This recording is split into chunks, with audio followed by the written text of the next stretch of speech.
En Apocalipsis capítulo 13, que es un capítulo muy importante de este libro, se nos da una información muy interesante acerca de dos personajes. Uno es una bestia, dice aquí el Apocalipsis en el lenguaje de Juan, que sube del mar. Y la otra dice que es una bestia que sube de la tierra. Son dos personas, dos seres humanos de carne y hueso como tú y yo. Son dos personas que en los últimos tiempos, en ese periodo que hemos denominado la gran tribulación, serán, digamos, protagonistas durante un tiempo de la historia. Esta primera bestia se conoce con el nombre, como lo vimos ayer, de el hombre de pecado, el hijo de perdición, el inicuo, el cuerno pequeño, así lo llama Daniel, el anticristo, así lo llama Juan, y recibe diferentes nombres. Porque ustedes saben que en la Biblia el nombre es algo muy importante. A veces se le pone el nombre a un niño porque es bonito, o porque admirabas a un artista o a un futbolista o sabe Dios a quién, y coges el nombre de esa persona y se lo pones a tu hijo o a tu nieto. Pero cuidado con los nombres, porque así como todos tenemos un código genético que nos distingue, que nos diferencia el uno del otro, espiritualmente hablando, nosotros con nuestros nombres podemos atraer o podemos alejar ciertas y determinadas bendiciones en la vida. Hasta el punto, este tema es tan importante que Dios en varias ocasiones le cambió el nombre a varias personas. Tenemos, por ejemplo, el caso de Abraham o Abraham, como se llamaba inicialmente. Un hombre que nació en medio de una sociedad idólatra y pagana. Y allí lo que se hacía era que cuando una familia recién había tenido un niño, lo sacaban en una noche estrellada al desierto. Los astrólogos, los sacerdotes o los adivinos de la época miraban al cielo y ellos, en base a lo que interpretaran o a lo que creyeran que era así, le ponían el nombre al niño. Y a ese niño le pusieron el nombre Abraham, que significa en español, en castellano, Padre enaltecido. Cuando este hombre recibe un llamado de parte del Dios creador del cielo y de la tierra, para que abandone el lugar de su residencia, su familia, todo, incluso renuncie a su posible herencia, el Señor le dice que salió sin saber a dónde iba. Ahora, la Biblia en el Antiguo Testamento en hebreo no estaba dividida como nosotros hoy en día la tenemos en capítulos y en versículos. Lo que han hecho los judíos durante siglos es tomar diferentes porciones de la Biblia y ponerles, más que un número, ponerle un nombre. Y entonces cuando dicen, por ejemplo, Noah, pues saben que es la porción que habla de Noé y del diluvio, ¿verdad? O cuando habla de la porción Bereshit, pues te está hablando de la creación y de todo lo relacionado con Adán, con Eva y todo eso. Pero hay una porción del libro del Génesis que se conoce con el nombre de Lej Lejá. Lej Lejá, la traducción literal es un poco rara porque significa sal para ti mismo. La porción donde aparece el llamado de Abraham para salir de Ur de los Caldeos en dirección a la tierra de Canaán se conoce como la porción de Lej Lejá. Porque lo que está haciendo el Señor es hacerle un favor a Abraham. Sal para ti mismo, es decir, si no sales, si no eres capaz de desprenderte de ciertas y determinadas cosas que te están atando, no vas a ser un hombre bendecido. Y si no eres un hombre bendecido, difícilmente podrás bendecir a otras personas. Porque uno da y transmite lo que tiene, no lo que no tiene. Por consiguiente, Dios le está haciendo un favor a Abraham, lo está liberando, lo está desatando de cosas que a veces atan a los seres humanos. Como por ejemplo el trabajo, la familia, la cultura, las tradiciones, la religión, etcétera, etcétera. Dios, repito, le está haciendo un favor a Abraham diciéndole, sal, acostúmbrate a otro modelo, a otro estilo de vida. Y la Biblia dice que Abraham respondió a ese llamado de Dios. sin saber a dónde iba. Ahora, cuando los hijos abandonaban el hogar del padre mientras el padre vivía, perdían toda posibilidad de herencia. Ahora pueden entender ustedes por qué aquel muchacho, cuando el Señor Jesús le dice, ven y sígueme, le dijo al Señor, Señor, deja que primero entierre a mi padre. Porque si yo salgo mientras mi padre está vivo para seguirte a ti, voy a perder la herencia. Entonces deja que primeramente resuelva mis aspectos económicos y después yo te sigo. En otras palabras, quiere seguir al Señor, pero a su manera, poniendo él las condiciones en vez del Señor que lo está llamando. Y el Señor le dijo, deja que los muertos entierren a sus muertos. Y no fue capaz, como Abraham fue capaz de renunciar a todo por un llamado divino y convertirse en un hombre obediente y comenzar una aventura de fe. Ahora bien, este hombre llamado Abraham, si ustedes pudieran ver las letras de su nombre, van a observar algo muy significativo. Y es que el nombre propio de Dios, porque Dios tiene un nombre propio, ¿sí? A Dios se le puede llamar amoroso, bondadoso, misericordioso, Dios de paz, Dios de vida, Dios de abundancia, todo lo que ustedes quieran. Pero Dios tiene un nombre. Y el nombre de Dios son 4 letras que son 4 consonantes.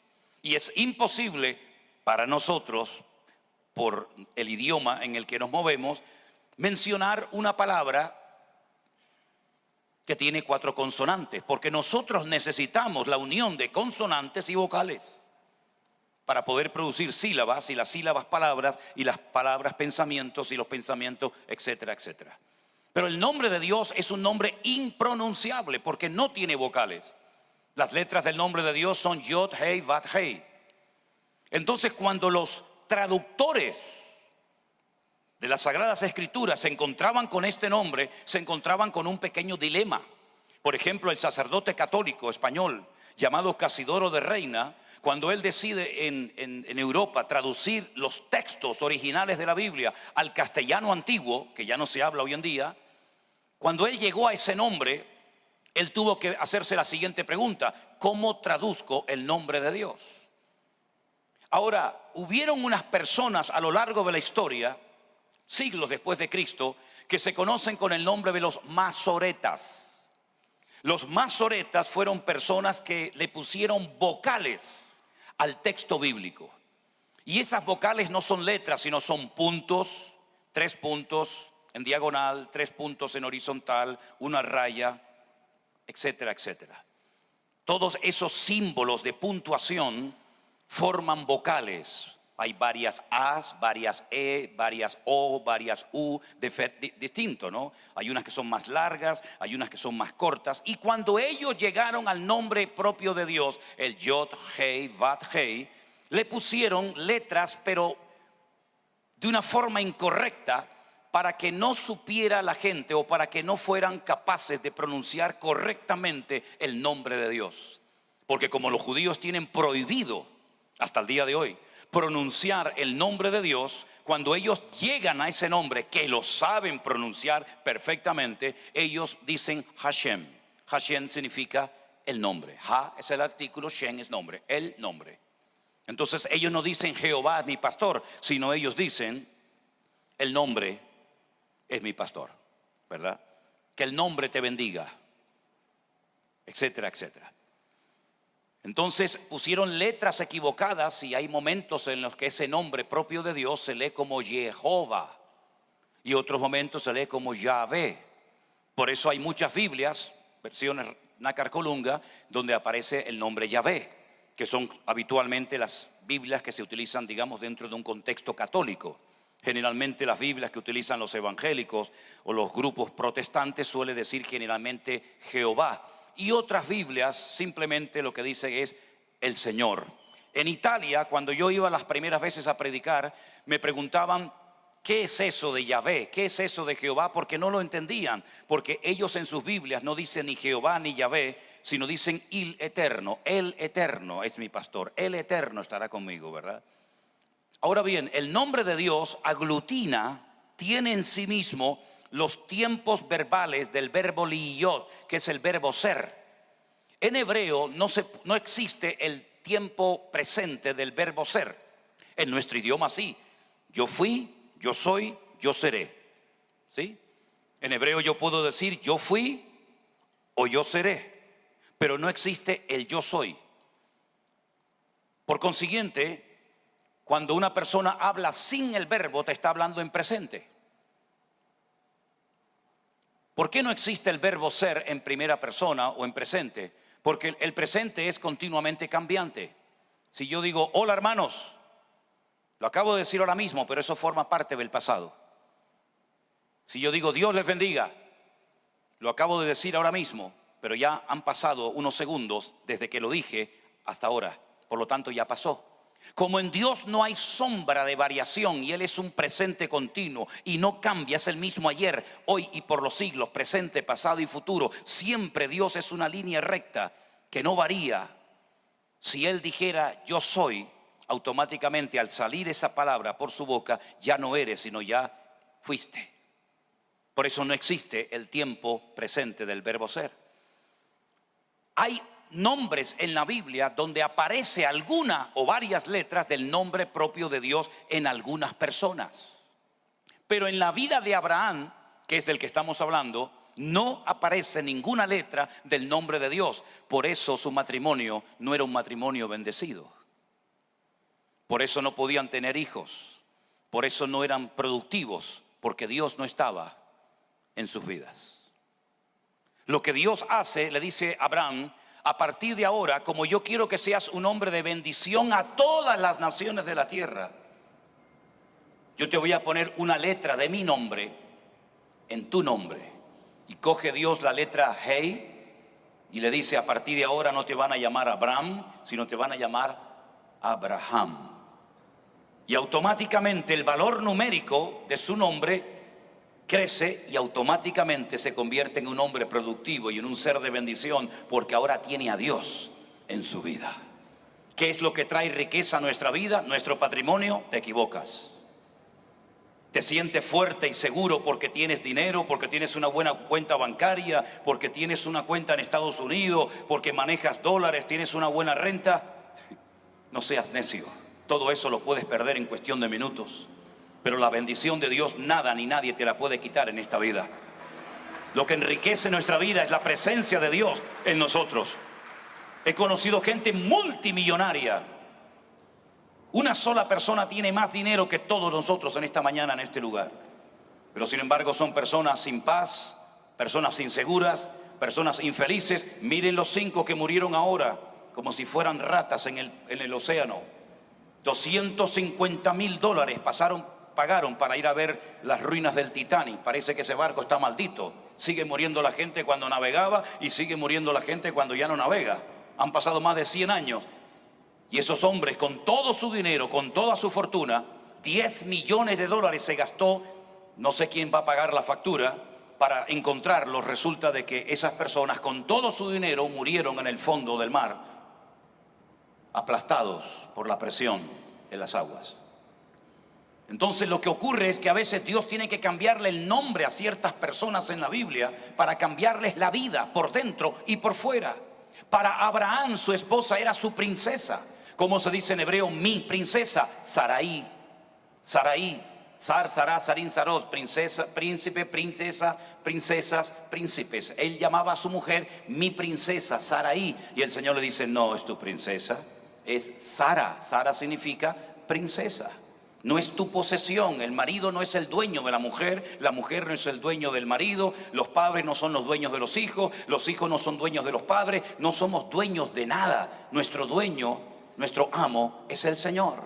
Así que no trates a tu mujer como si fuera una propiedad de las tantas que tienes. Tu mujer no es tu princesa para ti solo, sino es la princesa, el siervo, el instrumento que Dios va a utilizar para bendecir a todas las naciones de la tierra. El nieto de este hombre se llamó Jacob.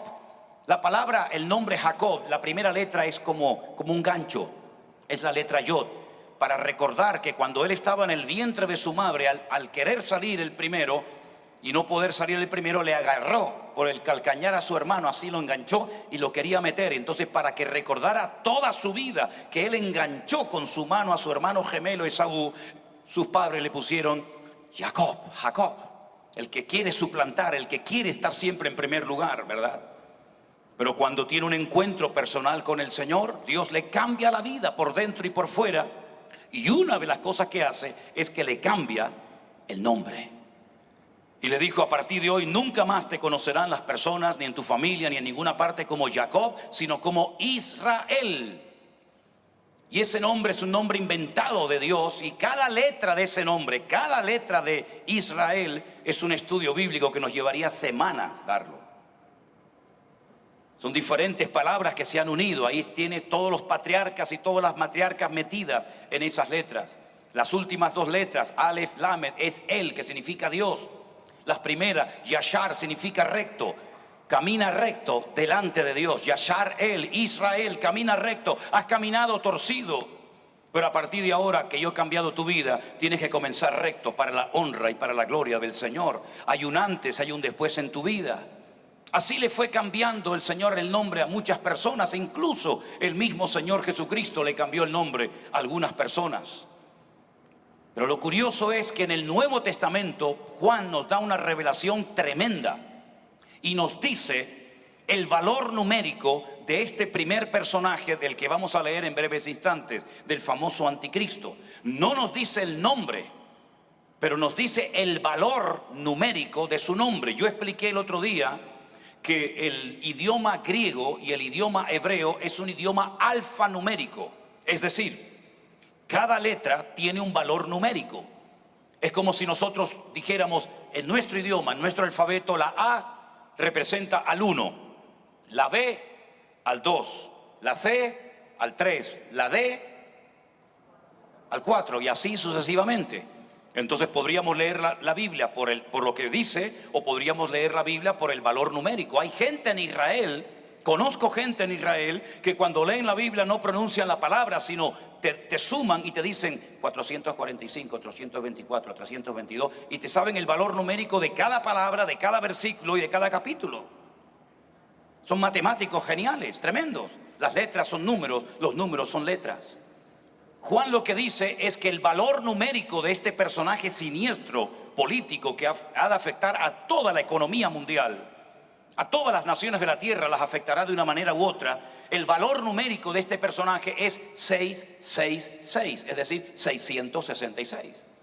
Así que si en algún momento tienen ustedes la duda de que esa persona que ha salido a la palestra, a la escena mundial, con una influencia tremenda, con un poder tremendo, etcétera, etcétera, si tienen en algún momento la duda de que ese puede ser el personaje del cual habla la Biblia, es muy fácil. Escriban su nombre, sáquenle el valor numérico y automáticamente van a saber si es o no es el personaje del cual habla la Biblia. Ahora, lógicamente muchos nombres coinciden con ese número. Por ejemplo, Hitler sale 666, pero sabemos que ya este señor fue una parte de la historia y no tiene nada que ver con el presente, aunque hizo un daño tremendo, no solamente al pueblo de Israel, sino también a otras etnias, ¿verdad? Y a otras personas. En Apocalipsis capítulo 13 dice que Juan tiene una visión donde él ve lo siguiente: me paré sobre la arena del mar y vi subir del mar una bestia. Es el lenguaje que él utiliza, pero es un hombre, una persona. Esta persona o esta bestia tenía 7 cabezas y 10 cuernos. Ahora, algunos dicen, no entiendo nada. Bueno, le voy a dar una clave para que a partir de ahora usted disfrute leyendo las páginas del Apocalipsis. Cada vez que vea cabezas son imperios, y cada vez que lea cuernos son naciones. Así que podríamos leer el texto de la siguiente manera: vi subir del mar, de la arena del mar, una bestia compuesta por 7 imperios y 10 naciones. ¿Se da cuenta cómo cambia el texto? Es lo mismo. Dice que tenía en sus cuernos diademas, adornos, sobre sus cabezas un nombre blasfemo. Y la bestia que vi era semejante a un leopardo, sus pies eran como de oso y su boca como boca de león. Y el dragón le dio poder, su trono y grande autoridad. Y yo entiendo que hay muchos creyentes hoy en día que cuando leen cosas como estas se asustan y dicen, yo no entiendo nada, me vuelvo otra vez a leer Mateo, Marcos, Lucas, Juan, porque esto de los cuernos, la cabeza, los dragones, no me entero de nada. Pero estamos aquí para aprender de la palabra de Dios. Amén, hermanos. Así que no se asusten, porque al contrario, cuando ustedes entiendan y tengan las herramientas correctas para poder interpretar la Biblia será para ti un deleite diario y no vas a poder dejar de leerla y estudiarla, porque por fin vas a poder entender ese libro tan profundo y tan raro que a tanta gente le sorprende, que es el libro del Apocalipsis. Ayer me preguntaron varias hermanas cuando se me acercaban para que les firmara los libros, ¿qué es eso de hermenéutica? Porque hay por ahí, o había un libro que se vende que se llama hermenéutica. La hermenéutica es la ciencia de la correcta interpretación de los textos bíblicos.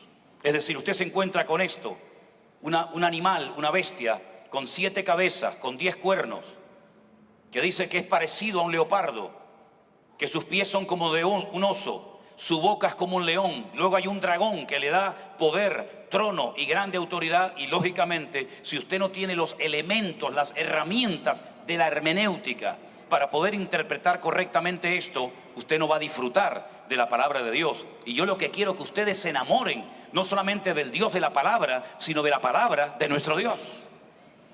Para poder entender muchas cosas del libro del Apocalipsis, último libro de la Biblia, hay que conocer algunas cosas que se nos dicen en el Antiguo Testamento. Por ejemplo, hay 2 capítulos que no los voy a leer por cuestiones de tiempo, pero sería bueno que ustedes detenidamente los leyeran.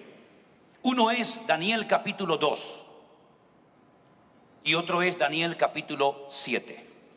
Cuando ustedes puedan, tranquilamente, detenidamente en sus hogares, lean estos 2 capítulos que les van a venir muy bien para poder entender, por ejemplo, el capítulo 13 del Apocalipsis. ¿Qué nos relata a grosso modo el capítulo 2 del libro de Daniel? Hay un rey llamado Nabucodonosor, rey de Babilonia. Tiene un sueño y al día siguiente llama a todos sus sátrapas, astrólogos, adivinos, sabios, etcétera, etcétera, y les dice: anoche tuve un sueño que me perturbó, porque sé que algo significa, pero no sé lo que significa, no sé cuál es la interpretación de dicho sueño. Así es que quiero que me digan lo que significa el sueño que yo tuve.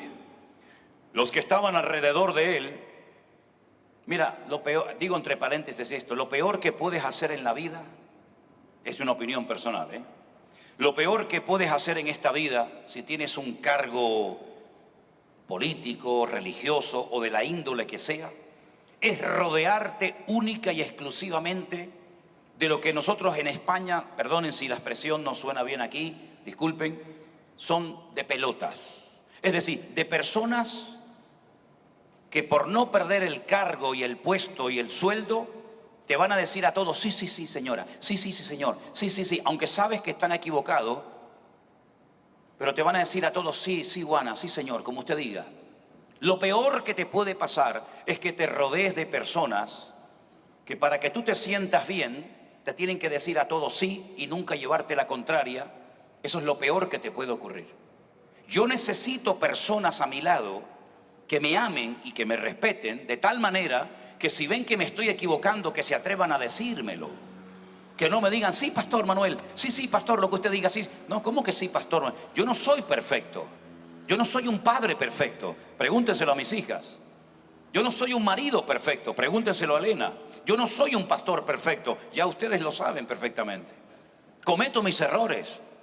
Tengo mis debilidades, tengo mis luchas, tengo mi carácter, tengo todo lo que tiene cualquier otro ser humano. Si yo me rodeo única y exclusivamente de creyentes, de colaboradores, de ayudantes, llámelos como quiera, que a todos me van a decir que sí, aunque saben que me estoy equivocando, me pueden llevar a la ruina y a la destrucción. Así que le pido que a los que me aman, si ven que en algún momento me estoy torciendo, si ven que en algún momento predico tonterías y me salgo de la palabra de Dios, por favor dígamelo. Porque es el mayor favor que me pueden hacer. Pero los reyes, los césares de Roma, los faraones en Egipto solamente se rodeaban de personas que le decían cosas dulces y bonitas y agradables. Miren, por ejemplo, algunos reyes de Israel. Dice que cuando iban a ir a la guerra llamaban a sus profetas, no a los profetas de Dios, sino a sus profetas, a los que ellos pagaban. Y usted sabe que hay un refrán que dice que el que paga, manda. Si yo te contrato como profeta, no se te ocurra profetizarme y decirme cosas malas, porque te saco del trabajo. Entonces, voy a ganar la guerra. Sí, mi rey, usted va a ganar la guerra. Y el enemigo va a ser derrotado, Señor. Y era mentira, era todo falso. Resulta de que las personas que rodeaban a Nabucodonosor le dijeron: cuéntenos, oh rey, el sueño y nosotros le daremos la correspondiente interpretación. Y Nabucodonosor dijo: no, hoy lo vamos a hacer de una forma diferente. Hoy vamos a cambiar el sistema. En vez de yo contarles a ustedes el sueño y ustedes inventarse una interpretación que sea dulce a mis oídos, cuéntenme primero el sueño que tuve y luego me lo interpretan. Y todos le dijeron: ¿cómo que te contemos nosotros el sueño que usted tuvo? ¿Y cómo vamos a saber nosotros lo que usted soñó? Dice: bueno, si ustedes son tan poderosos y tan sabios y tienen tantos poderes espirituales, no les va a costar nada averiguar, descubrir el sueño que yo he tenido. De esa manera me daré cuenta si ustedes verdaderamente son verdaderos o son falsos. ¿Qué le parece, hermano? Tremendo, ¿no? Una vez iba manejando en mi auto y puse una emisora y salió estas emisoras de estas que la gente llama para consultas, ¿no? De tarot, y yo, mi mujer me dice: ¿pero para qué escucha esas cosas? Digo: para reírme, para reírme. Llamó una señora: hola, buenos días, ¿cómo se llama usted? Juanita Pérez. ¿Está casada o soltera? No, estoy casada. ¿Tiene hijos? Sí, tengo 3. ¿Y de qué horóscopo es? Soy de Sagitario. Claro, ya le has dado tanta información. Yo le hubiera dicho: no. Dígame usted cómo me llamo. Dígame usted si estoy casada o soltera. Dígame usted el color de ojos y de pelo que tengo. Dígame usted si tengo hijos. Dígame usted de qué signo soy. Y después empezamos a hablar. Una persona que no sabe ni cómo te llamas te va a solucionar la vida. Tan bajo hemos caído los seres humanos que nos fiamos de una persona que no sabe si estoy casado, soltera, viuda, separada o desesperada.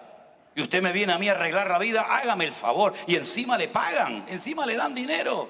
En fin, la torpeza humana no tiene límites, ¿verdad? Nabucodonosor dijo: o me contáis el sueño o os mato a todos. Entonces Daniel, que vivía en el palacio porque había sido llevado, digamos, secuestrado, cautivo a Babilonia, dijo: oh rey, dame tiempo, deme tiempo, no se precipite, no tome una decisión en la ira. Yo siempre digo que hay 2 momentos en la vida en los que una persona nunca tiene que tomar una decisión: cuando estás enfadado o cuando estás desanimado.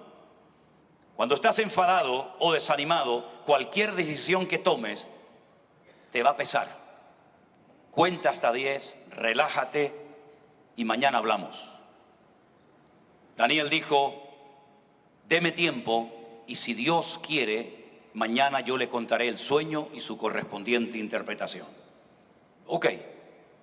Durante la noche Daniel oró junto con sus amigos y el Señor le reveló el sueño, y al día siguiente le dijo: rey, lo que usted soñó fue lo siguiente. Usted vio una estatua enorme, gigantesca, cuya cabeza era de oro. El pecho y los brazos eran de plata, el vientre y los muslos eran de bronce, y las piernas y los dedos de los pies eran de hierro mezclado con barro. Cuando Nabucodonosor escuchó eso, se quedó temblando y dijo: es verdad, es verdad, eso fue lo que yo soñé. Increíble. Y Daniel le dice: ha sido el Dios del cielo el que me ha dado el sueño y también la interpretación. Y le dijo: la cabeza de oro representa su reino, su imperio, Babilonia. Pero después de que usted muera, sus sucesores, su imperio caerá y se levantará otro imperio que será el de los medos persa, representado por la plata en la figura. Pero ese imperio también caerá y se levantará un tercer imperio que representa el bronce, que son los griegos. Y finalmente el imperio griego también caerá y se levantará un cuarto imperio, que será el imperio representado por el hierro y el barro, que será el imperio de Roma. Claro, cuando Nabucodonosor oyó el sueño y escuchó la interpretación, imagínense la reacción de este hombre. bendito sea el Dios de Daniel, que le dio la interpretación y ordenó que nunca nadie dijera nada en contra del Dios de Daniel, sino más bien todo lo contrario. Lo engrandeció, lo bendijo y bueno, ahí quedó la cosa. Pero si usted va al capítulo 7, ahora no es el rey Nabucodonosor el que sueña, ahora es Daniel el que sueña. Y Daniel sueña con un león con alas, con un oso, con un leopardo con 4 cabezas y con una bestia terrible que todo lo que pisaba lo destruía. Y entonces le pide al Señor sabiduría para entender qué significa esa visión, y es exactamente la misma interpretación. Lo que pasa que Nabucodonosor como rey ve la grandeza, ve la majestuosidad, el oro, la plata, el bronce, ¿verdad? Pero Daniel ve la realidad espiritual de esos imperios. El león alado representa a Babilonia. Cada vez que usted vea por ahí un león alado, un león con alas, representa al imperio de los babilónicos, que ya no existe evidentemente, cuya capital central era Nínive. El oso representa al imperio de los medos persas. Los persas todavía siguen existiendo, son los de Irán, los iraníes, no son árabes. Los iraníes son persas y los medos son los kurdos, los que todavía siglos más tarde siguen reclamando un territorio a Turquía, ¿verdad? Se quedaron sin tierra. Ese imperio estaba formado por los medos y por los persas, pero ese imperio también cayó. Y se levantó un tercer imperio que era el de Alejandro Magno, representado con un leopardo con 4 cabezas, que ahora le diré por qué. Y finalmente el cuarto es el imperio romano, un imperio que casi duró 1000 años, cuya capital estaba en Roma, aunque después de un tiempo se dividió entre Oriente y Occidente, ¿verdad? Una parte era la capital Roma y la otra parte, la capital, era Constantinopla. Ahora, qué interesante notar que cuando hemos leído en esta mañana este capítulo 13 de Apocalipsis, dice que el anticristo, este personaje político, dice que se parece a un leopardo.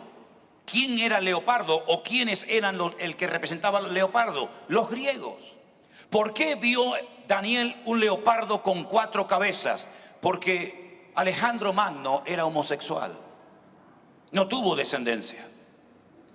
Cuando él murió a la edad de 33 años, su imperio enorme se dividió en 4, en los 4 generales más importantes de su ejército: Casandro, Ptolomeo, Seleuco y Lisimaco. Eran los 4 generales que se repartieron todo el vasto territorio, todo el vasto imperio de Alejandro Magno. Por eso vio 4 cabezas, ¿verdad? Y por eso dice la Biblia que el anticristo se parece a un leopardo. Ahora, ¿cómo eran los griegos? No sé cuántos de ustedes han estudiado filosofía, pero la cuna de las filosofías, sin lugar a dudas, es Grecia. Los filósofos más importantes de la historia, Séneca, Platón, Aristóteles, etcétera, etcétera, todos eran de origen griego, ¿verdad? El anticristo tendrá un don de palabra tan grande que atontará a la gente con sus palabras. Los griegos no solamente eran personas cultas. Yo diferencio entre una persona culta, sabia e inteligente. Son 3 cosas diferentes. Usted puede ser muy inteligente, pero puede ser muy torpe y poco sabio espiritualmente hablando. Y usted puede ser muy sabio y poco inteligente. No tiene nada que ver a veces una cosa con otra. Pero el anticristo será una persona con una elocuencia, con un carisma, con un poder de captación impresionante, sin precedentes. Será como un imán. La forma de ser de este hombre es como un imán. Algo tiene que atrae a las masas y las vuelve locas y las lleva a la ruina. Pero no solamente los griegos eran personas que le daban mucha importancia al tema de la filosofía, sino que ellos fueron los inventores, los creadores de las Olimpiadas. Ellos eran hedonistas, hacían culto del cuerpo. Y hermanos, estamos viviendo en una época en la que el cuerpo es más importante para algunos que cultivar la mente. Donde yo vivo, en Tenerife, en las Islas Canarias, hay 10 gimnasios.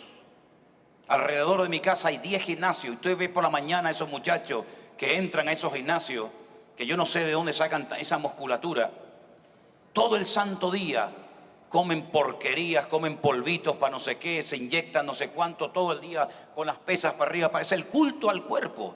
El cuerpo es lo más importante. Hay gente que se ha muerto por no querer engordar ni un gramo, ¿verdad?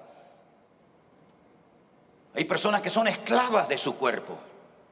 Personas que se ven al espejo y se enfadan con el espejo, cuando el espejo lo que proyecta es la realidad y no lo que a usted le gustaría. Hace gracia cuando algunas hermanas vienen a sacarse alguna foto y le dice al que le va a sacar la foto: sáqueme guapa, sáqueme bonita, sáqueme flaca. Y yo la miro y le digo: tiene que orar, hermana, y ayunar más. Tiene que orar un poquito más si quiere salir bailada, ¿no? Así será el anticristo, una persona con un carisma que le dé mucha importancia. Ahora, es curioso que aquí no lo leemos, pero en Daniel dice que el anticristo, no sé cómo usted puede interpretar esto, yo se lo dejo ahí a su libre albedrío, dice que el anticristo no hará caso del amor de las mujeres. Se puede interpretar de diferentes formas, ¿no?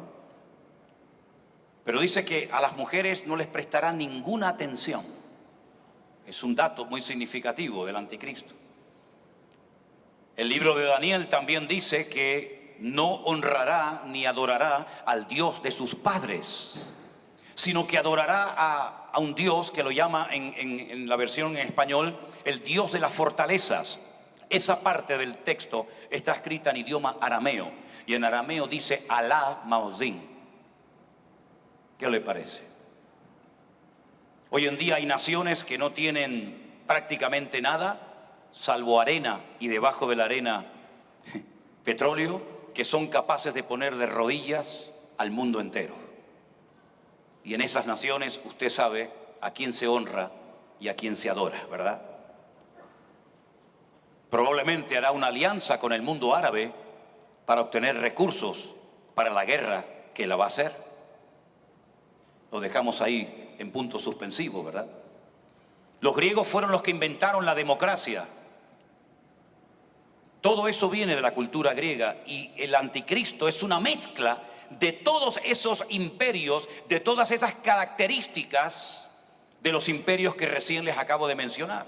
Dice que se parece a un leopardo, a un griego, pero dice que sus pies, su forma de actuar es como la de un oso. ¿Quiénes representan al oso? Los medos persas. En otras palabras, se parecerá también un poco a los persas. Si usted oye hablar a un persa, hablan muy dulce, son muy melosos a la hora de hablar, muy finos, no es como el árabe, que es un idioma muy brusco, muy, ¿verdad? Sino que el persa es un idioma muy envolvente, ¿verdad? Y dice que este hombre se parecerá un poco también a los persas, a esa cultura, a esa forma de ser, a esa forma de actuar, también un poco falsa, de estos que te abren la puerta y después cuando te tienen dentro te meten la puñalada por la espalda. No se olviden ustedes que estas culturas inventaron la espada en forma de media luna. La espada de toda la vida fue una espada, ¿verdad?, en línea recta, para pelear cuerpo a cuerpo, pero ellos no. Ellos tienen la espada en media luna para cortarte el cuello por la espalda, porque así eran los enemigos de esas culturas, los que atacaban por la espalda. En el libro este que está por ahí, que se llama Demonología, hago un estudio sobre Amalek, que era el enemigo que siempre te atacaba por atrás. No viene de frente, no lo ves venir, sino que cuando te das cuenta ya lo tienes dentro y te ataca a la retaguardia, al débil, al que está enfermo, al anciano, al que no puede ir al mismo ritmo. También se parecerá a esa cultura este hombre. Pero dice además que su boca es como la de un león. Aparenta una cosa, pero cuando habla, ustedes saben que Jesús dijo, de la abundancia del corazón habla la boca. En otras palabras, es importante aprender a escuchar. Y este hombre cuando habla es como un auténtico león. Un hombre peligroso, un hombre agresivo, pero tiene la facultad que yo no tengo de ser muy meloso, muy cariñoso, muy dulce, muy simpático. Pero no te fíes porque te está envolviendo como la araña. ¿Saben que hay una araña que se llama la viuda negra? ¿La conocen? Hay algunas viudas negras de 2 patas también, ¿eh? La viuda negra hace una telaraña que es una maravilla. Tú la ves y es una obra de arte.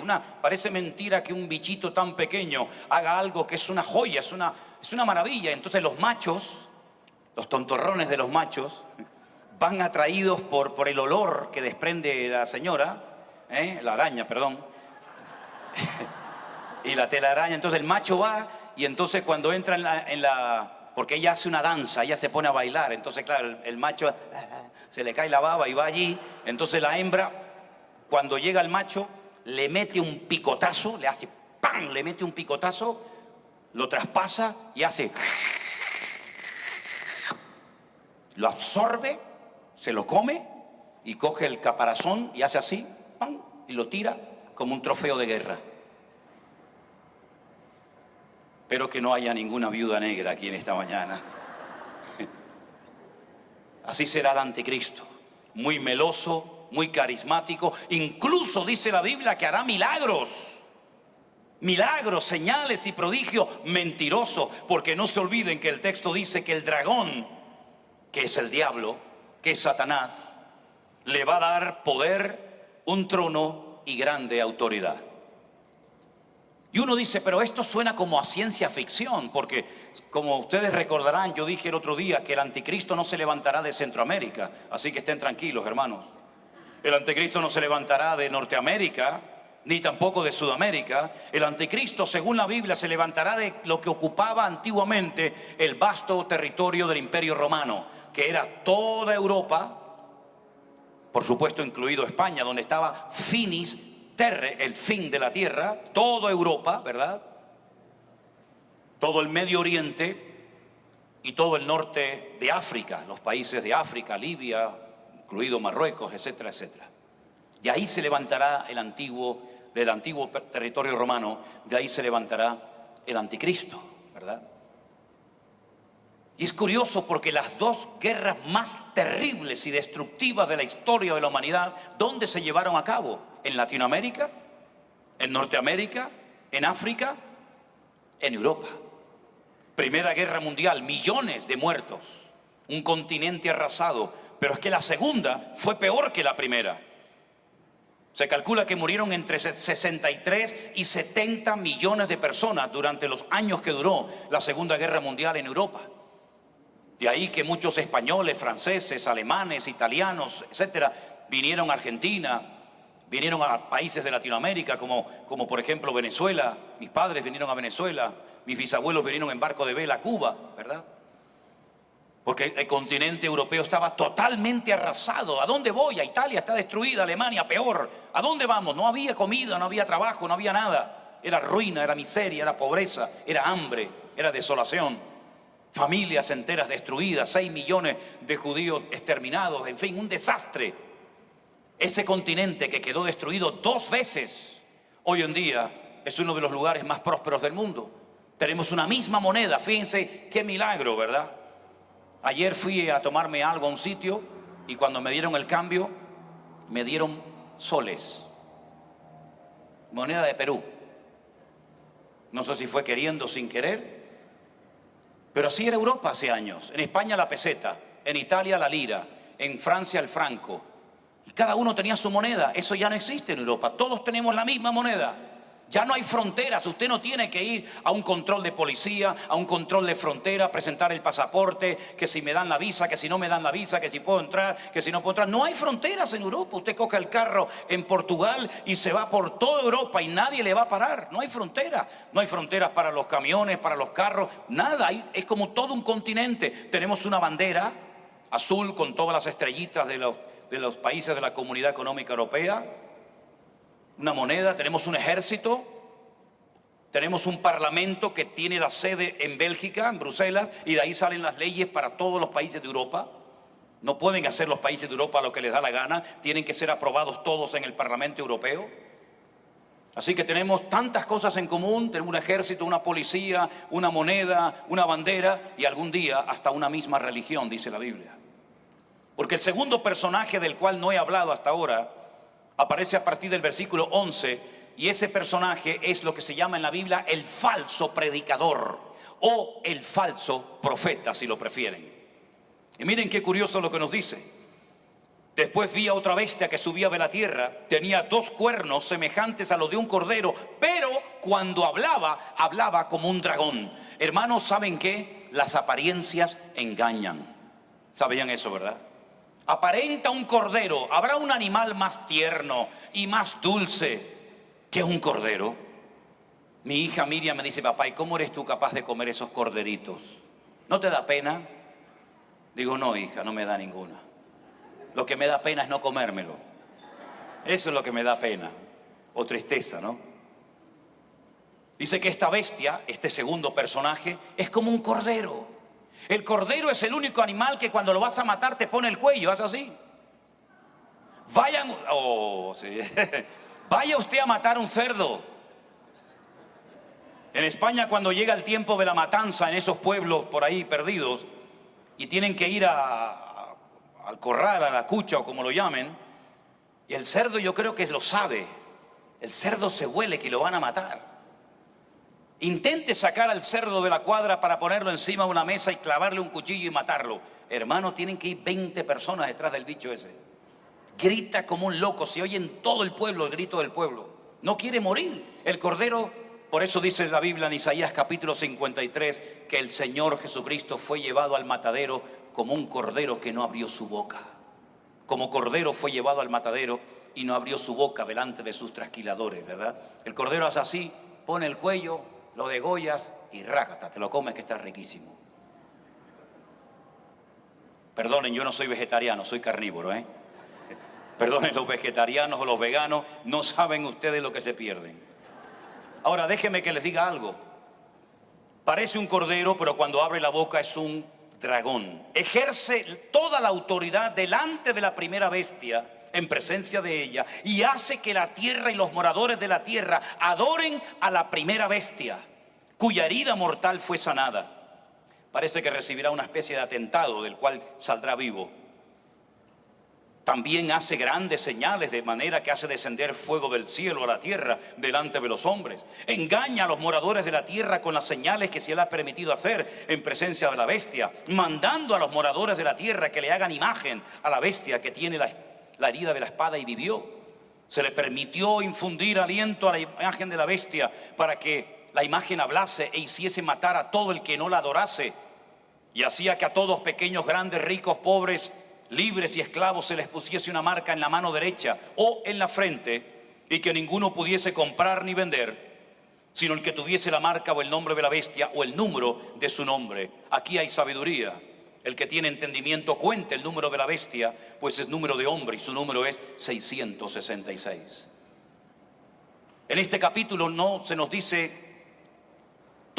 da toda la información acerca de este segundo personaje, pero en otros capítulos de Apocalipsis sí nos dice dónde va a tener su sede central este personaje llamado en la Biblia el falso profeta. Esta información no me la estoy inventando yo, está en la Biblia. Si tienen algún problema, discutan con Dios. Yo no escribí nunca la Biblia. La Biblia dice que este falso predicador, este falso exponente, vivirá en la ciudad que dominaba en aquel momento sobre todos los reinos de la tierra. Ese es el dato que da. Ahora, si usted es un poco inteligente, sabe que hace 2000 años, cuando este libro se escribió, antes del año 100 aproximadamente de la era cristiana, la única ciudad que dominaba sobre todos los reinos de la tierra, ¿cuál era? Era Roma. La palabra amor al revés es Roma. Dominaba Roma sobre todos los continentes, tanto el africano como Oriente, Occidente y como toda Europa. Y es curioso notar, yo estuve hace poco tiempo en Roma, que dentro de Roma hay otra ciudad, hay otro país independiente. También usan el euro, pero tienen su propio euro, tienen su propia policía, tienen sus propias normas. Y esa pequeña ciudad o estado es el famoso Estado del Vaticano. Y qué curioso que 2000 años atrás Juan proféticamente dijo que el falso profeta viviría en Roma. Y no solamente dijo que viviría en Roma, sino que describió cómo se vestirían en el futuro los representantes de ese sistema religioso. Dice que se vestirían de púrpura.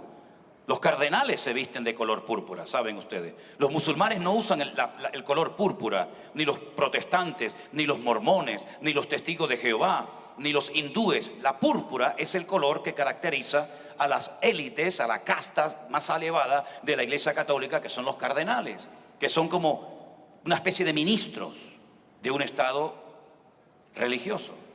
Dice que se adornarían de piedras preciosas, de oro, y dice que esa institución religiosa llegaría un momento en la historia en la que se embriagaría con la sangre de los santos. Y uno dice, pero ¿cómo podía saber Juan que 2000 años después de escribirse este sagrado y tremendo libro, en Roma iba a haber un estado representando a una institución tremendamente poderosa, que los representantes de dicha religión se vestirían con ese color, que tendrían un poder económico tremendo, hasta sus propios bancos, por cierto, y que además en un momento puntual de la historia se embriagarían de sangre de personas inocentes? Bueno, yo creo que todos ustedes han oído hablar del invento famoso de la Santa Inquisición, que aunque los españoles fueron los que más tiempo duraron con eso, se extendió no solamente a España, sino a Francia, incluso a Perú. En Perú, y creo que está en Colombia y en México, se hicieron autos de fe. Durante casi 300 años, la corona española, los reyes españoles, Felipe II, etcétera, etcétera, con el clero se fusionaron, se unieron para hacer una especie de limpieza, porque había un movimiento tremendamente poderoso que estaba enriqueciendo la cultura. Las personas estaban saliendo de la ignorancia, de las tinieblas, ¿verdad? A través de la traducción de la Biblia, cuando llegaba al pueblo, las misas se hacían en latín, el pueblo no entendía nada. Los curas eran los únicos que podían tener acceso a las escrituras. El pueblo lo tenía prohibido bajo pena de muerte, ¿verdad?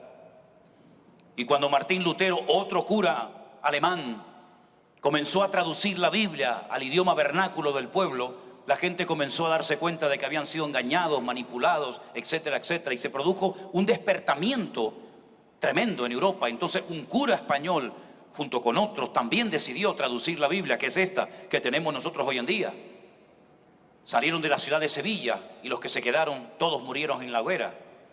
En España murieron miles y miles, no solamente de judíos, sino también de lo que se llamaba en aquel tiempo los protestantes, porque eran los que protestaban en contra de las injusticias, en contra del abuso de poder, etcétera, etcétera. Bueno, ¿cómo podía saber Juan que esa institución cuya sede está en Roma se iba a embriagar durante 300 largos años con la sangre de judíos, con la sangre de gitanos, con la sangre de homosexuales, con la sangre de protestantes? ¿Cómo podía saberlo? No lo sabía, pero Dios, que lo sabe todo, se lo reveló para que cuando leyéramos la Biblia supieran si no estamos leyendo un libro que es la palabra de Dios, un libro perfecto, y un libro que es el periódico y las noticias de mañana, y un libro que se anticipa en el espacio y en el tiempo, para que no vivamos nunca más en ignorancia ni en tinieblas, sino que podamos estar tranquilos sabiendo que nuestro Dios es el que pone y quita y el que controla la historia. Por eso el creyente tiene que tener esa paz. El creyente tiene que tener paz. Dice la Biblia que los hijos de Dios son pacificadores. ¿Y quién es un pacificador? Un hijo de Dios. ¿Por qué? Porque está conectado con la paz, y la paz no la produce un gobierno. La paz no la produce un documento que firmamos. La paz la produce el único que la puede dar, que es nuestro Dios, que se llama el príncipe de la paz. A Él sea toda la gloria y la honra en esta mañana. Gloria a Dios. Ahora, cuando usted termina de leer lo que llamamos, no me gusta esa expresión, la uso porque sé que ustedes me van a entender bien, pero y ahora les voy a decir por qué no me gusta. Cuando leemos y terminamos de leer el Antiguo Testamento, qué feo eso, ¿no? Antiguo Testamento. ¿Qué es un testamento? Un testamento es un documento oficial que una persona hace, que sabe que se va a morir. Por eso hace testamento y le dice: a Pepito el carro, a Juanita las vacas, a Antoñito las haciendas, ¿no? Y hace testamento para distribuir, según su criterio, todo su patrimonio. Pero Dios no se va a morir, por lo tanto Él no hizo un testamento y luego se arrepintió y hizo otro nuevo, ¿no? Ay, hice uno, pero ahora hago otro. Es un pacto. Dios hizo un pacto con un pueblo, con una nación, y después hizo un nuevo pacto, ¿verdad? Una ampliación del pacto, que es lo que llamamos el Nuevo Testamento o el Nuevo Pacto, como se conoce en su idioma original, ¿verdad? Y es interesante notar que cuando terminamos de leer el Antiguo Testamento vemos la historia de los babilónicos, hemos leído la historia de los medos persas, pero no encontramos la historia del tercer imperio, el imperio de los griegos, no la encontramos. Y es que entre el último libro del Antiguo Testamento al primero del Nuevo Testamento hay 400 años de silencio. Y cuando uno empieza a leer el Nuevo Testamento, te encuentras que están allí los romanos, las legiones romanas, los centuriones, Poncio Pilato, el César de Roma. Y dice, ¿y qué pasó con el tercer imperio? La Biblia no da datos sobre ese tercer imperio, pero hay algo que yo creo que sería bueno que ustedes, mi opinión personal, hicieran. En el Concilio de Trento, siglo XVI, la Iglesia Católica, los dirigentes de la Iglesia Católica de ese momento decidieron añadirle a la Biblia 7 libros más. No es que nosotros le hemos quitado libros a la Biblia, no, es al revés, Fue la Iglesia Católica, repito, en el Concilio de Trento, siglo XVI, que decidió meterle 7 libros más a la Biblia. Los judíos nunca habían hecho eso. Las Biblias protestantes tienen 66 libros, las Biblias católicas tienen 72. ¿Qué son esos 7 libros añadidos? Es lo que se conoce como libros apócrifos. Libros que no cumplían las condiciones estrictas para poder formar parte del canon, para poder formar parte de los libros aprobados para estar en la Biblia. Ahí está el libro de Tobías, está el libro de Judith, está el libro de Sabiduría, pero hay 2 libros que yo les recomiendo que los lean, y es los libros de Primera y Segunda de Macabeos. ¿Quiénes eran los macabeos? La palabra macab significa martillo en hebreo. Ellos no se llamaban los macabeos, ellos se llamaban Judas, se llamaban Simón, se llamaban Jonathan, pero los conocían como los Maccabi, como los que golpeaban a los griegos para volver a recuperar la vida religiosa y espiritual del templo de Jerusalén.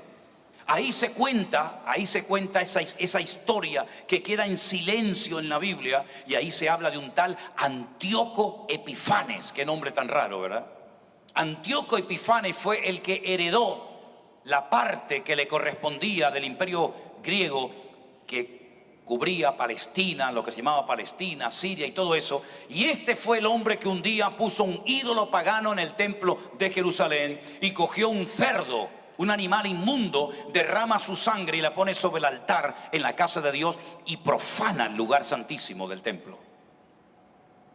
Un acto de una vergüenza, un sacrilegio terrible. Y el Señor Jesucristo en Mateo capítulo 24 dice: cuando veáis la abominación desoladora. ¿Qué es eso? La profanación del templo, la profanación del lugar santísimo de Jerusalén, del templo de Jerusalén. Cuando veáis ese acto, y se va a retransmitir por televisión, se va a retransmitir por las redes sociales, cuando veáis nuevamente, como ya ocurrió en el tiempo de los macabeos, de los griegos, la profanación del lugar santísimo, sabed que el tiempo está cerca y que Cristo viene pronto. Ahora, hay una pregunta que es de sentido común y es obvia. Si el templo de Jerusalén tiene que volver a ser profanado, lógicamente para ser profanado un templo tiene que estar primeramente construido. En este momento, en el lugar donde se tiene que construir el templo, no hay templo. Yo llevo 21 años viajando todos los años, 3, 4, 5 y más veces a Israel, y el templo aún no ha sido construido. Los que van a venir conmigo, hay hermanas aquí que me han dicho que van a viajar conmigo ahora, cuando marchemos ¿cuándo nos vamos? En noviembre, diciembre. Van a ver que encima del monte Moriah no hay templo. Hay una mezquita musulmana llamada la mezquita de Al-Aqsa. Los musulmanes dicen que la mezquita de Al-Aqsa, un dato que les doy, ¿no? Dicen que la mezquita de Al-Aqsa era donde Adán y Eva iban a orar. Pero ¿cómo van a orar Adán y Eva en la mezquita de Al-Aqsa si el Islam nació en el 600 después de Cristo? En fin. Y luego está el domo de la roca, una roca enorme, una cúpula enorme de oro donde debajo está la piedra donde Abraham subió a sacrificar a Isaac. No hay templo. Pero si dice la Biblia que el templo va a ser profanado, otra vez el templo va a ser reconstruido. Ariel Sharon, el presidente de Israel que ya murió, aquel que dio toda la franja de Gaza a la autoridad palestina y otras zonas, subió un día con la intención de poner la primera piedra en el templo de Jerusalén y se produjo la primera intifada, una guerra terrible donde muchas personas perdieron la vida. ¿Cómo se va a reconstruir ese tercer templo? Nadie lo sabe exactamente. Es tan difícil, políticamente hablando, para Dios no hay ningún problema, que algunos judíos, algunos rabinos dicen que cuando venga el Mesías del cielo, el templo descenderá del cielo. Tienen más fe para creer en eso que para creer que el Señor Jesucristo ya vino hace 2000 años. Pero sea como sea, y voy concluyendo, todas estas cosas que hemos leído durante años y años en la Biblia, que muchos hermanos nuestros murieron diciendo imposible que esto se dé. Miren, hermanos, ¿cuántos miles de creyentes murieron y nunca vieron la restauración del Estado de Israel, del moderno Estado de Israel? Fue en mayo de 1948, en un día, cuando surge de las cenizas un pueblo que por más de 2000 años no había podido vivir en aquel país. Ya eso es un hecho, ya ocurrió. Durante 2000 años los judíos no podían entrar a Jerusalén, no podían ir al Cótel, al muro de los lamentos, estaba prohibido. Había una valla, era de Jordania, de aquí para allá Jordania, de aquí para acá está dividido entre árabes y judíos. En junio de 1967, en una semana, Israel triplicó el terreno que las Naciones Unidas le habían dado y recuperó la ciudad de Jerusalén. Un milagro, algo increíble, en 6 días. Y porque los pararon, porque si no los llegan a parar, si no le llegan a decir paren, bueno, imagínense ustedes lo que hubieran hecho. Hubieran abarcado la península del Sinaí, que la ocuparon, después la devolvieron, Libia, Siria, Jordania, etcétera, etcétera. Jordania le dijo a los que vivían allí que no eran palestinos. El pueblo palestino nunca ha existido, eso es mentira. Allí vivían jordanos. De hecho, la bandera que tenían era la bandera de Jordania. El rey Hussein de Jordania le dijo a los habitantes de Palestina en aquel momento: salgan del país unos días, que nosotros vamos a atacar a esta gente, los vamos a tirar al agua, al mar Mediterráneo, para que se mueran todos ahogados, y cuando les hayamos vencido, entren otra vez. Perdieron la guerra y los que se fueron nunca pudieron volver. ¿Qué les parece? La historia demuestra que la Biblia no es un mito ni una historia fantasiosa, sino que la Biblia es la palabra de Dios. Y uno puede ver que cosas que se escribieron hace 2000 años, las estamos viendo nosotros hoy en día. Cuando hemos leído en la Biblia, todo ojo le verá, toda rodilla se doblará. ¿Cómo es posible, verdad, poder transmitir en tiempo real la venida de Cristo, la aparición del anticristo? Bueno, hermano, ¿usted sabe la cantidad de gente que está viendo esta reunión en tiempo real ahora mismo? Gracias a la velocidad de la luz, 300.000 kilómetros por segundo, podemos estar en tiempo real en España, en Alemania, en Japón, en China, y sabe Dios en cuántos lugares más.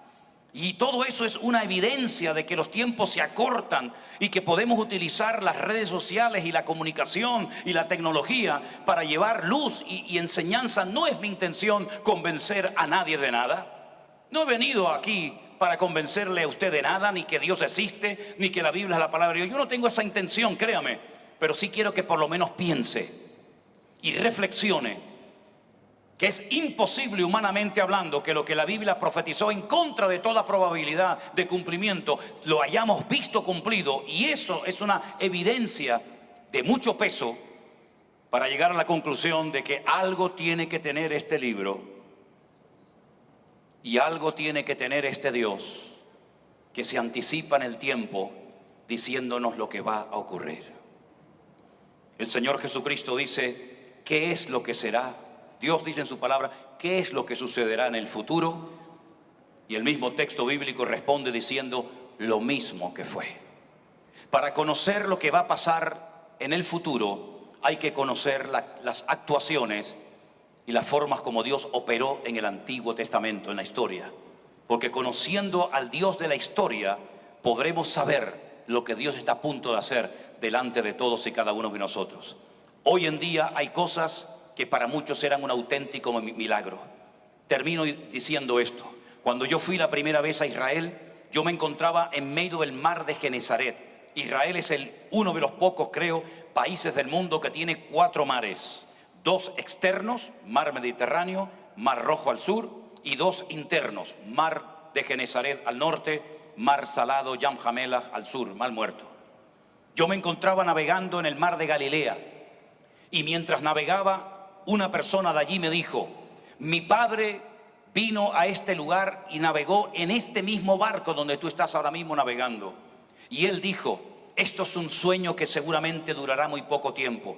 Su padre murió en un campo de concentración, toda su familia fue gaseada en los campos de exterminio nazi en la Segunda Guerra Mundial. Pero el volver aquí, después de 2000 años de diáspora, después de 2000 años de huir por aquí, de ser echados por allá, de no nos quieren aquí, no nos quieren allá, nos expulsan, es un milagro que hayamos podido volver a la tierra. Pero es que aunque el hombre se oponga a los planes de Dios, da igual quién sea, da igual cómo se llame, da igual de la tendencia o de la línea que represente, el hombre no puede frenar ni destruir los planes y los propósitos eternos de Dios. Dios nunca ha perdido ninguna batalla. Dios ha ganado siempre todo, y aunque parece que el hombre en un momento determinado se sale con la suya y se ríe y se mofa de Dios, el que tiene siempre la última palabra es nuestro Dios. Voltaire, el famoso ateo francés, él dijo: cuando yo muera, no creo que pasarán 50 años y no habrá ni una Biblia en el mundo. Ese libro viejo y caducado, le pronostico que en 50 años no existirá ni una Biblia en el mundo. Hoy en día la casa de Voltaire pertenece a la Sociedad Bíblica, donde se producen todos los días miles y miles y miles de Biblias en diferentes idiomas. Queridos hermanos, hay cosas que el hombre todavía no llega a una explicación, pero sin embargo la Biblia se anticipa. ¿Cómo iba a poder saber Juan, un pescador de Galilea de hace 2000 años, que llegará un momento en la historia en la que a millones y a millones de seres humanos se les iba a poner una especie, dice la Biblia, de marca? Realmente es un microchip para controlarlo. ¿Se imaginan ustedes que mañana llegaran los bancos, la economía de las naciones, y dijeran: se acabó el dinero? Así, de esa manera evitamos el dinero negro, las transacciones oscuras, el dinero por debajo de la mesa. Se acabó, vamos a cambiar el sistema económico de las naciones. Vamos a hacer lo siguiente: ya no hace falta que usted lleve dinero encima, ni tarjetas de crédito, las pueden perder, se las pueden robar. Vamos a crear un sistema revolucionario. Le vamos a poner a usted en su mano, y aquí también, por aquí por la frente, vamos a poner una cosita que ni la va a notar, ni se nota ni nada, ni huele, ni pesa, ni molesta. Se lo ponemos ahí, y cada vez que usted vaya a poner gasolina a una estación de servicio, usted lo que tiene que hacer es poner la mano, clacata, y automáticamente el banco ya le descuenta de su cuenta bancaria lo que ha puesto. Cuando usted vaya al supermercado o cuando usted vaya a viajar al extranjero, no tiene que llevar acreditación de ninguna índole. Usted lleva todos sus datos bancarios, ¿cómo es? La identificación, el carnet de manejar, de conducir, su cosa de la sangre. Todo lo tiene ahí en un microchip. Es que eso ya es real. Los perros que yo he tenido, las autoridades españolas me obligaban a ponerle un chip por si se perdían o por si mordían a alguien. La policía le pasaba una maquinita y decía: este perro es de este señor y vive aquí, está vacunado, no está vacunado, etcétera, etcétera. Ya eso existe hace años con los animales. El otro día, cuando fuimos a predicar a la cárcel, ¿qué nos hicieron? Llegamos allí y nos hicieron aquí. Y yo digo: no se ve nada, póngalo más fuerte por si acaso después no salgo, ¿no? Si no, no se preocupe que lo vamos a ver. Y al salir, que nos pasaron una maquinita, una luz ahí ultravioleta, ¿verdad? Y salía la señal. Bueno, pues eso que te ponen por fuera, algún día te lo van a poner por dentro. Pero no se preocupen, yo dije ayer que eso no va a ser para los creyentes, sino en la segunda parte de la gran tribulación. Es decir, la tecnología ya está colaborando con la Biblia sin darse cuenta. Cuando dice la Biblia: llegará el Evangelio hasta el último rincón de la tierra. Cuando estábamos en Canarias en el año 2020 predicando la palabra, sillas vacías, como muchos de ustedes saben, ¿quién nos iba a decir a nosotros que nos estaban escuchando y viendo en tiempo real en Guatemala, en Japón, en Afganistán, en las Islas Caimán, en Alaska, en todos los continentes de la tierra? ¿Quién nos lo iba a decir? Jamás Pablo pensó que eso existiría. Jamás los apóstoles pensaban que el Evangelio llegaría en tiempo real a millones de personas. Eso es un hecho, ya es un hecho, ya estamos viviendo en esta época. Por lo tanto, mis queridos hermanos y amigos, la Biblia es la palabra de Dios. La historia lo confirma, la arqueología lo corrobora y nosotros sabemos que es porque esa palabra ha cambiado nuestro lamento en baile y nosotros servimos al Rey de Reyes y Señor de los Señores. Que Dios les bendiga, mis queridos hermanos, en esta mañana. Bendiciones. Dios les bendiga. Pónganse de pie, por favor, y saluda al que está a su lado y dígale: la Biblia es la palabra de Dios. Aleluya. Amén. Amén.